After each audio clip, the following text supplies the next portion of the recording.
तो आज से पॉलिटिकल जो क्लास है वो स्टार्ट हो रही है। ठीक है, अगर चैनल को सब्सक्राइब नहीं किया है तो चैनल को सब्सक्राइब कर लें। तो आज का जो पहला क्वेश्चन है, किस विधेयक के माध्यम से बाल गंगाधर तिलक ने सर्वप्रथम संविधान सभा के सिद्धांत का वर्णन किया था?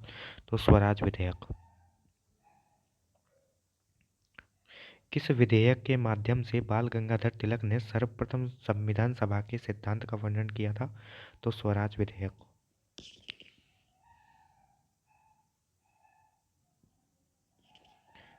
1928 की नेहरू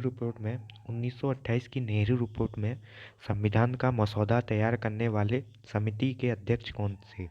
तो 1928 की नेहरू रिपोर्ट में संविधान का मसौदा तैयार करने वाली समिति के अध्यक्ष मोतीलाल नेहरू थे। संविधान सभा के गठन की मांग सर्वप्रथम 1934 में किसके द्वारा की गई? संविधान सभा के गठन की मांग सर्वप्रथम 1934 में किसके द्वारा की गई? तो एम एन रॉय के द्वारा। किसके द्वारा? एम एन रॉय के द्वारा। भारतीय राष्ट्रीय कांग्रेस ने आधिकारिक रूप से संविधान सभा की मांग किस वर्ष की थी?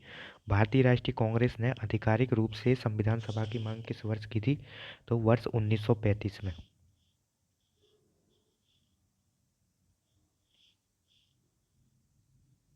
अगस्त प्रस्ताव और व्यक्तिगत सत्याग्रह 1940।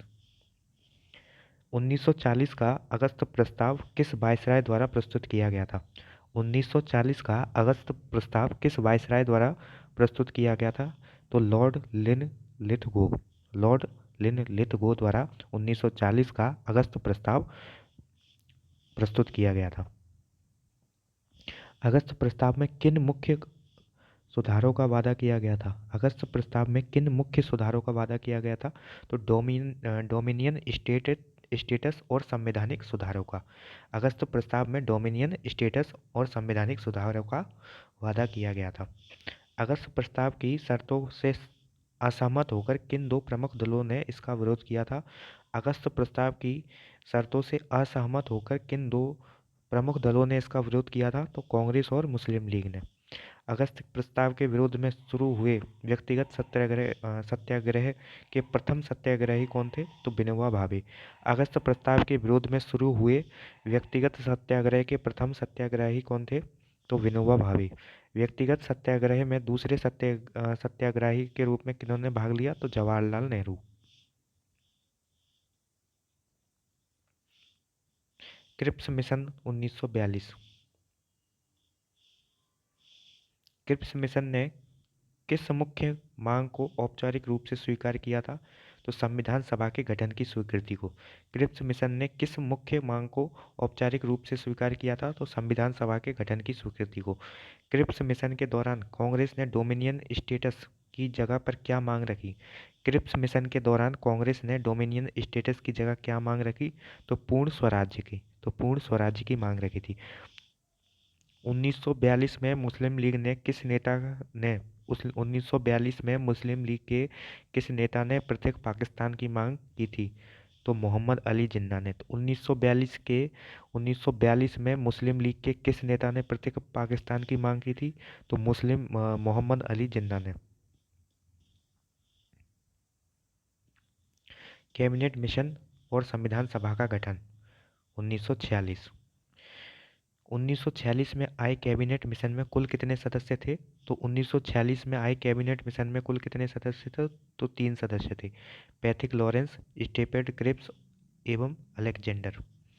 कैबिनेट मिशन के अध्यक्ष और तत्कालीन भारत सचिव कौन था? तो पैथिक लॉरेंस। भारत सचिव कौन था? तो पैथिक लॉरेंस। कैबिनेट मिशन के सदस्यों स्टेफर्ड क्रिप्स और एबी अलेक्जेंडर क्रमशः किन विभागों से संबंधित थे? तो जो स्टेफर्ड क्रिप्स व्यापार बोर्ड के अध्यक्ष थे, अलेक्जेंडर नौसेना बोर्ड के। कैबिनेट मिशन ने मुस्लिम लीग के किस प्रस्ताव को पूरी तरह अस्वीकार कर दिया था? कैबिनेट मिशन ने मुस्लिम लीग के किस प्रस्ताव को पूरी तरह अस्वीकार कर दिया था? तो पृथक पाकिस्तान के मांग को, पृथक पाकिस्तान के प्रस्ताव को, पृथक पाकिस्तान के प्रस्ताव को कैबिनेट मिशन ने मुस्लिम लीग के द्वारा जो प्रस्ताव रखा गया था उसे अस्वीकार कर दिया था। कैबिनेट मिशन की वह कौन सी मांग थी जिसे स्वीकार कर लिया गया था? कैबिनेट मिशन की वह कौन सी मांग थी जिसे स्वीकार कर लिया गया था? तो मुस्लिम लीग की सांप्रदायिक निर्वाचन की मांग को। मुस्लिम लीग की सांप्रदायिक निर्वाचन की मांग को। भारत में संविधान सभा का गठन अंततः किस मिशन की सिफारिशों पर हुआ? तो कैबिनेट मिशन 1946। भारत में संविधान सभा का गठन अंततः किस मिशन की सिफारिश पर हुआ? तो कैबिनेट मिशन 1946। संविधान सभा की संरचना एवं निर्वाचन। सीटों का विवरण और स्वरूप। संविधान सभा में कुल सीटों की संख्या निर्धारित की गई थी तो 389। संविधान सभा में कुल सीटों की संख्या कितनी निर्धारित की गई थी? तो 389।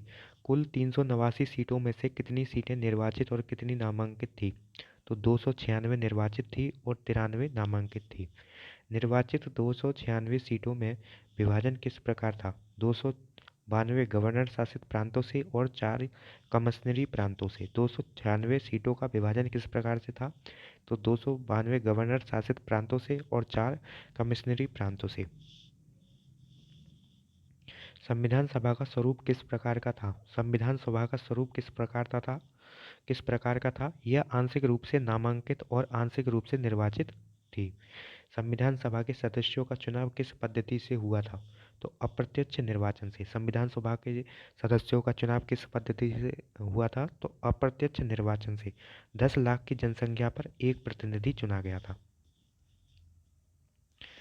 चुनाव परिणाम और भागीदारी। भारत की कौन सी रियासत के प्रतिनिधि संविधान सभा में शामिल नहीं हुए थे? तो हैदराबाद रियासत के। भारत की कौन सी रियासत के प्रतिनिधि संविधान सभा में शामिल नहीं हुए थे? तो हैदराबाद रियासत के। वे कौन से दो प्रमुख व्यक्तित्व थे जो संविधान सभा के सदस्य नहीं थे?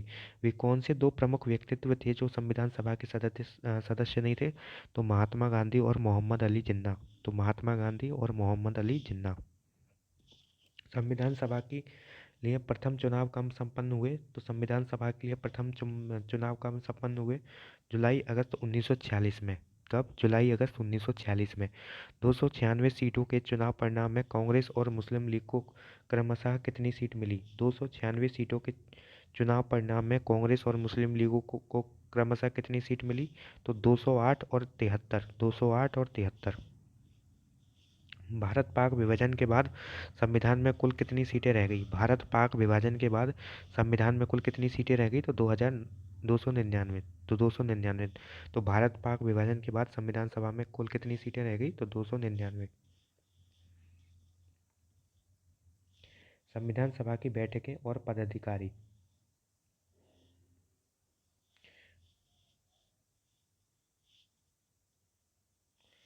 प्रमुख बैठकें और अध्यक्ष। संविधान सभा की प्रथम बैठक कब आयोजित की गई थी? तो संविधान सभा की प्रथम बैठक कब आयोजित की गई थी? तो 9 दिसंबर 1946 को। 9 दिसंबर 1946 को 211 सदस्य उपस्थित थे। संविधान सभा के प्रथम अस्थायी अध्यक्ष के रूप में किसे चुना गया? संविधान सभा के प्रथम अस्थायी अध्यक्ष के रूप में किसे चुना गया? तो डॉक्टर सच्चिदानंद सिन्हा को। डॉक्टर सच्चिदानंद सिन्हा को। संविधान सभा के स्थायी अध्यक्ष और कौन और कब निर्वाचित हुए? संविधान सभा के स्थायी अध्यक्ष कौन और कब निर्वाचित हुए? तो डॉक्टर राजेंद्र प्रसाद। 11 दिसंबर 1946 को। संविधान सभा के स्थायी अध्यक्ष डॉक्टर राजेंद्र प्रसाद 11 दिसंबर 1946 को निर्वाचित हुए। संविधान सभा के उपाध्यक्ष और संवैधानिक सलाहकार के रूप में किन्हें नियुक्त किया गया? संविधान सभा के उपाध्यक्ष और संविधान सलाहकार के रूप में किन्हें नियुक्त किया गया? तो उपाध्यक्ष H.C. मुखर्जी, हरेंद्र कुमार मुखर्जी। H.C. मुखर्जी उपाध्यक्ष, हरेंद्र कुमार मुखर्जी और सलाहकार B.N. राव। सलाहकार B.N. राव। संविधान सभा निर्माण में कुल कितना समय लगा? तो 2 वर्ष 11 माह और 18 दिन। संविधान संविधान निर्माण में कुल कितना समय लगा? तो 2 वर्ष 11 माह और 18 दिन। संविधान सभा में कुल कितने अधिवेशन हुए थे? संविधान सभा में कुल कितने अधिवेशन हुए थे? तो कुल 11 अधिवेशन हुए। कुल 11 अधिवेशन हुए 165 दिन में। संविधान सभा का अंतिम 11वां अधिवेशन कब से कब तक चला था? संविधान सभा का अंतिम 11वां अधिवेशन कब से कब चला था? तो 14 से 26 नवंबर 1949 तक। तो 14 से 26 नवंबर 1949 तक। भारतीय संविधान के निर्माण पर लगभग कितना खर्च आया था? तो लगभग 64 लाख रुपए का। भारतीय संविधान के निर्माण में लगभग कितना खर्च आया था? तो लगभग 64 लाख रुपए का खर्च आया था। महिला सदस्य और अन्य तथ्य। संविधान सभा में कुल कितनी महिला सदस्यों की संख्या थी? तो कुल 15 महिला सदस्य थी। संविधान सभा में कुल कितनी महिला सदस्यों की संख्या थी? तो कुल 15 महिला सदस्य थी।